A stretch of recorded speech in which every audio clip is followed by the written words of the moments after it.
Hi everyone, this is RJ from Emerald City Hockey with my grades for all 30 Seattle Kraken Expansion Draft picks. Now, the Kraken had their expansion draft last Wednesday, and I had been meaning to put out a pick grades video earlier, but there was some uncertainty right after the draft about side deals. There weren't any announced on the broadcast, and we were all left wondering for a couple days if any had been made. Some of the picks were pretty questionable if there wasn't a side deal made, so I figured it might be worthwhile to wait and see what the situation was.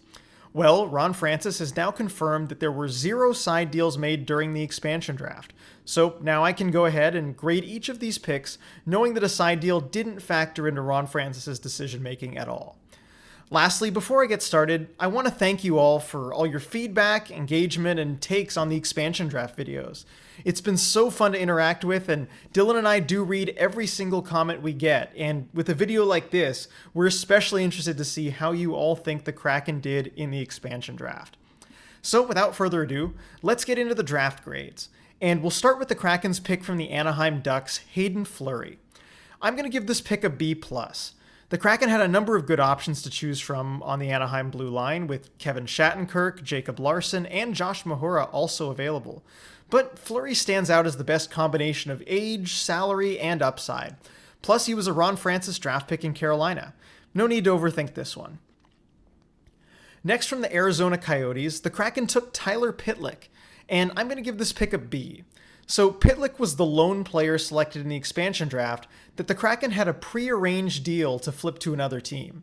Seattle traded Pitlick to the Calgary Flames the day after the expansion draft for a 4th-round pick next year. Although the Kraken were only able to get a mid-round pick for Pitlick, this choice grades out as a B because there weren't a whole lot of other options from Arizona once they traded Adin Hill. Dryden Hunt and Ilya Lyubushkin were also on the board, but I'd take a 4th-rounder over either of those guys. From the Boston Bruins, the Kraken took Jeremy Lauzon, and I'll give this pick an A. Lauzon was our projected pick from the Bruins for a while, and it just made a lot of sense. He's a young blue liner who plays with an edge and showed he can hold his own in the NHL this year. The Kraken had some interesting options at forward like Nick Ritchie and Andre Kasha, but neither of those two were qualified by the Bruins yesterday, meaning both are now unrestricted free agents. That further solidifies Lauzon as the right choice. From the Buffalo Sabres, Seattle selected Will Borgen, and I'm going to give this pick a B+. Given the Sabres' list of exposed players, Borgen was the clear pick from Buffalo. If you didn't want to grab a guy making over $2 million, the Sabres only had 2 skaters to choose from, Borgen and Andrew Ogilvy, who hasn't played an NHL game yet. Ron Francis gets points for making the right pick, but Borgen still being unproven keeps this pick at a B+. From the Calgary Flames, the Kraken selected the Flames' captain, Mark Giordano, and I'll give this pick an A+. According to CapFriendly.com, Giordano was the most commonly selected player in the expansion draft tool, and for good reason. Even at age 37, Giordano led all Flames skaters in ice time and all Flames defensemen in points last season. While he'd have significant value on the trade market, it looks like the Kraken intend to keep him around. Listening to him talk at the expansion draft, it sounds like Giordano is ready to embrace his role as a leader for the Kraken and get to know the city of Seattle. From the Carolina Hurricanes, the Kraken selected Morgan Geekie, and I'm going to give this pick a D. We've reached our first head-scratcher of a pick, and to be honest, I'm as confused as you are. Most fans and pundits had the Kraken taking Jake Bean from Carolina, and when Geekie was announced as the pick, a lot of people, myself included, figured there was a side deal announcement coming. But days passed and there was none. So that leads me to believe that this was a case of Ron Francis having a lot of intel on both players and simply liking one over the other. Now, I don't want to take anything away from Geekie here. He's a good young center with potential, but I don't know how you pass up on Jake Bean when he's there. Now, going against the grain when you have a strong feeling about a player is fine, but you better be right. Francis will continue to be judged on this pick as Bean and Geekie's careers play out. From the Chicago Blackhawks, the Kraken took John Quenneville, and I'll give this pick a C because there's really not much to write home about here. Quenneville's a replacement level forward who figures to spend most of his time next season in the AHL with Charlotte. I would have liked to see Ron Francis take Nikita Zadorov here, but I understand him not wanting to take on a higher salary if he wasn't completely sold on the big Russian defenseman. From the Colorado Avalanche, the Kraken took Jonas Donskoy, and I have this pick as a C+. First off, credit to Avs GM Joe Sakic for positioning his team so well for the expansion draft. By getting Eric Johnson to waive his no-move clause and trading Ryan Graves, Sakic was able to leave the Kraken without the big-name options they thought they might be getting early on. Enter Donskoy, who's probably the most skilled Avalanche player left exposed. What drops this pick to a C+ is Donskoy's cap hit of $3.9 million for another 2 years. Not that he's not worth it, but Ron Francis really did the Avs a big favor by taking that money off of Colorado's books. This is a spot where I would have liked to see more strategy from Francis, like maybe threatening to select a cheaper player like Jacob McDonald, unless Sakic paid him something to take Donskoy instead. So I don't have a problem with this pick, but I do think Francis maybe could have done better. Next we have the worst pick grade of them all. From the Columbus Blue Jackets, the Kraken selected Gavin Bayreuther, and I'm giving this pick an F. Really, the Kraken selected nobody from the Blue Jackets. Bayreuther is a pending free agent, and the Kraken have given no indication they plan to sign him before he hits the market tomorrow. And given the options available from Columbus, throwing this pick away is frankly unacceptable. Of course, the elephant in the room is Max Domi. He's 26 years old, 3 years removed from a 70-point season, and was exposed in the expansion draft in a move that surprised many. With only 1 year left on his contract, drafting Domi seemed to be a fantastic, low-risk, high-reward bet. Now, while it's not what I would have done, passing up on Domi is understandable. There were on- and off-ice reasons why the Jackets left him exposed. But what makes this grade an F is the Kraken passing up on Kevin Stenlund and Dean Kukin, each of whom could have been a potentially useful player. Why throw your pick away when you could bring in a 24-year-old center signed near league minimum who's had good possession numbers, or a reliable depth defenseman on a relatively cheap deal? I just don't get it. From the Dallas Stars, the Kraken took Jamie Alexiak, and this pick gets a B grade for me. With very limited options from the Stars as far as players under contract, the Kraken signed the pending free agent Alexiak to a 5-year deal with a $4.6 million cap hit. Now, I like Alexiak. The 6'7" defenseman is difficult to play against and can grind down opposing forwards. He was a big part of the Stars Cup final run just a couple years ago and seemed like a really likable guy in the expansion draft festivities. And of course, I have to shout out his sister Penny Alexiak for medaling at the Olympics in swimming yesterday too. My only concern is the 5-year contract term, but I think it'll be a while before it's something Seattle will have to worry about. From the Detroit Red Wings, the Kraken selected Dennis Chalowski, and I'll give this pick a C+.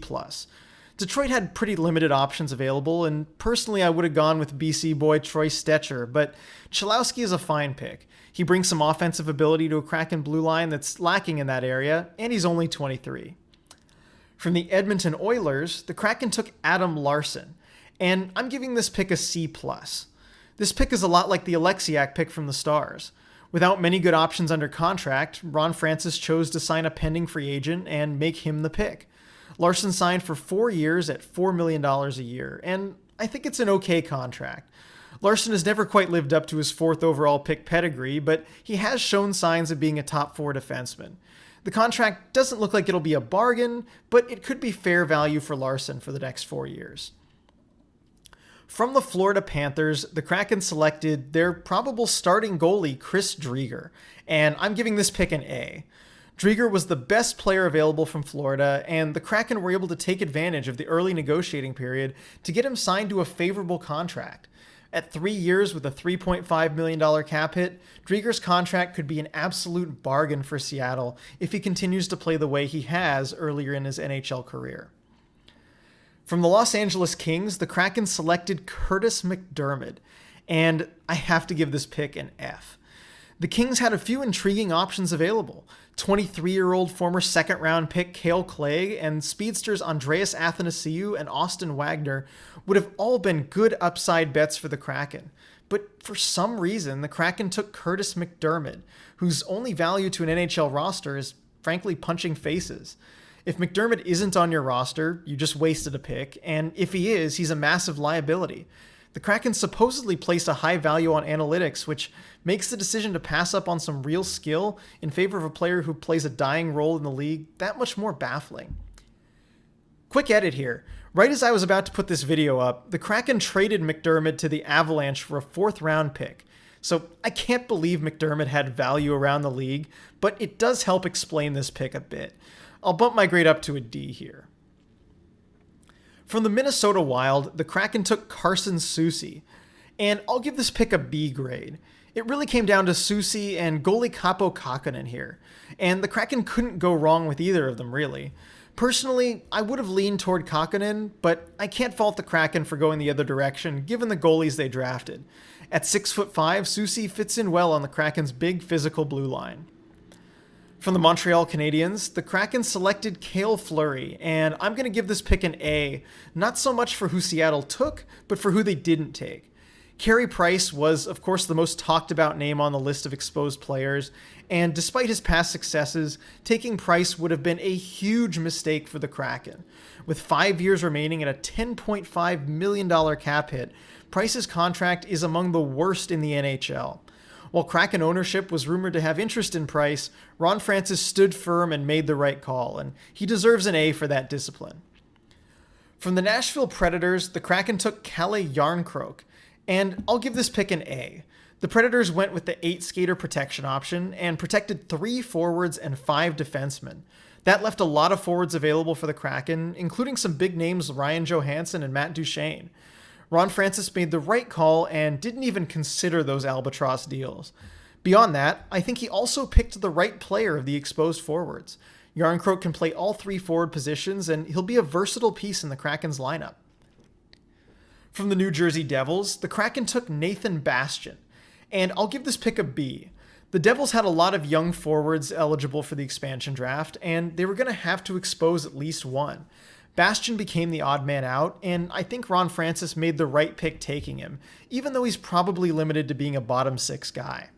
Ron Francis earns bonus points for passing up on PK Subban and Andreas Johnsson, who are no longer worth their cap hits. From the New York Islanders, Seattle selected Jordan Eberle, and I'm going to give this pick an A+. The Islanders inexplicably left Eberle exposed in order to protect a pair of grinders, Cal Clutterbuck and Matt Martin. There were some good rookie options available from the Islanders, like Kiefer Bellows and Otto Koivula, but credit to Ron Francis for spending the money here. Eberle is easily the Kraken's best winger right now, and on a team with a shortage of 20 goal scorers, Eberle will be leaned on heavily to put the puck in the net. From the New York Rangers, the Kraken took Colin Blackwell, and I'll give this pick an A. Blackwell was a surprise player exposed by the Rangers, and I applaud Ron Francis for selecting him ahead of a guy like Julien Gauthier, who was a Hurricanes first-round pick when Francis was GM. Blackwell is clearly the better player, and he's going to be a Swiss Army knife for Seattle this year. He can play up and down the lineup and contribute on the power play. I think he's going to become a low-key fan favorite in Seattle. From the Ottawa Senators, the Kraken selected Joey Daccord, and I'm going to give this pick a B. I'll be honest, I would have liked to see Chris Tierney here because I thought he would slot in really well onto the third line given the rest of the roster. But I can't complain about this pick. Being waivers exempt, Daccord can start next season in Charlotte and be the Kraken's top goalie prospect. Daccord is no stranger to upstart teams, too, having been the first truly high-profile goalie in the Arizona State hockey program's rise to Division I status. Look for Daccord to compete for a backup job with the Kraken in a year or two. From the Philadelphia Flyers, the Kraken took Carson Twarynski, and I'll give this pick a C, despite the popular reaction being like, who is this guy? And yes, I will admit, I had never heard of Carson Twarynski before the expansion draft. But like a couple other picks, this one wasn't so much about who was taken, but who wasn't taken. The Kraken passed up on James Van Riemsdyk and his $7 million cap hit, and honestly, I'm okay with that. I would have thought long and hard about taking JVR, and I'm sure Seattle did. But I was on the fence anyway, so I won't fault them for making this choice if they feel that money can be used better. From the Pittsburgh Penguins, the Kraken took Brandon Tanev, and it's really tough for me to grade this pick, but I'll settle in the middle and give it a C+. I really like Brandon Tanev as a player and what he showed at the expansion draft as a person. I think he's going to be a fan favorite right away for the Kraken, and he brings that combination of skill and toughness that you need to win in the playoffs. My only hesitation is his contract. a $3.5 million cap hit until 2025 for a bottom six winger who turns 30 this year and has never scored 30 points in a season. On paper, at least, that could age pretty badly. I like this pick for now, but I do worry about it down the road. From the St. Louis Blues, the Kraken selected Vince Dunn, and I'll give this pick an A. Dunn is one of the best players the Kraken took in the expansion draft and is a bona fide top 4 NHL defenseman. There were rumors the Kraken were considering taking Vladimir Tarasenko instead to flip him to another team, but I can't imagine them getting a trade offer enticing enough to pass up on Dunn. It remains to be seen whether Dunn will be kept or traded, but either way, the Kraken made the best pick possible here. From the San Jose Sharks, the Kraken took Alexander True, and I'm going to give this pick a B+. It was nice to see the Kraken take at least one Seattle Thunderbird, and I don't think they did it for that reason alone. True looked good in limited action with the Sharks last season, and has more upside than a guy like Dylan Gambrell, whose ceiling is a fourth-line center. The other major option from San Jose was Ryan Donato, but the Sharks didn't think he was worth his qualifying offer, making this an even better pick after a few days' time. From the Tampa Bay Lightning, the Kraken selected Yanni Gourde, and this pick is an A for sure. When you can get a key piece off of a Stanley Cup winning roster, you've got to be happy about it. And I think the Kraken chose the right guy of who was available. We saw the value of shutdown centers in this year's playoffs, and Gourde was excellent. What keeps this pick from being an A+ is the lack of a side deal to maybe extract more assets from the Lightning. I would have liked to see something around Tyler Johnson with picks or prospects coming back. But at the end of the day, that's just being nitpicky. This is still a great pick. From the Toronto Maple Leafs, the Kraken selected Jared McCann. And I also have to give this pick an A. Rumors have been circulating about potential Kraken interest at Alex Kerfoot that even culminated with a leaked video of that pick being made via a fish at Pike Place Market. But at the end of the day, the Kraken took the right center. Jared McCann is younger, cheaper, and better than Kerfoot. And with this lineup so far, he'd play in the top 6. From their rivals to the north, the Vancouver Canucks, the Kraken took Cole Lind. And I'll give this pick a B. The Canucks didn't leave much exposed in the way of proven NHL talent, so the Kraken had to pick a prospect. And I like Lind. He had 8 points in as many games in the AHL last year, and at 22 has some room to develop. The pick is good, but when dealing with the Canucks, you have to fleece Jim Benning in a side deal to really earn that A grade. From the Washington Capitals, the Kraken selected Vitek Vanacek, and I'm going to give this pick a C- grade. Now, if you've watched my projected roster videos, you may be confused by this grade, as I've been a pretty strong proponent of drafting a goalie out of Washington. But a recent trade has made me rethink this a bit. Yesterday, the Capitals traded defenseman Brendan Dillon to the Winnipeg Jets for 2 second-round picks. Dillon was exposed in the expansion draft, meaning the Kraken could have selected him and probably flipped him for a similar price. Essentially, the Kraken valued Vanacek higher than 2 second-round picks.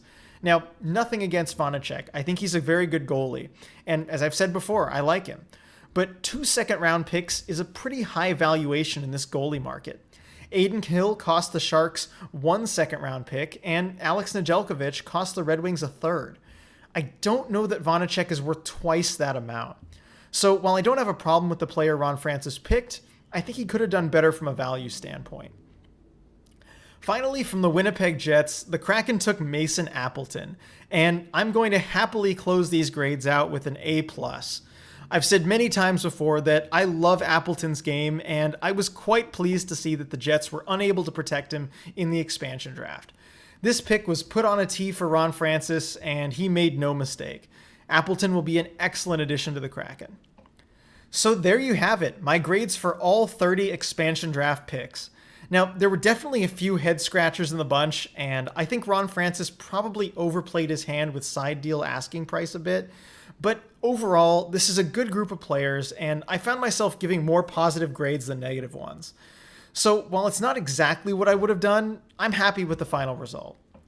But I want to know what you think. Are there any grades you disagree with? Do you think the Kraken did a good job in the expansion draft? How do you feel about the lack of side deals? As I mentioned before, Dylan and I read every comment we get, and we'd love to hear your takes.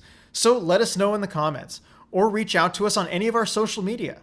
Make sure to follow us on Twitter at EmeraldCityHKY. On Instagram, also Emerald City HKY, here on YouTube, Emerald City Hockey, and on the website emeraldcityhockey.com. Thanks everyone for watching, and go Kraken!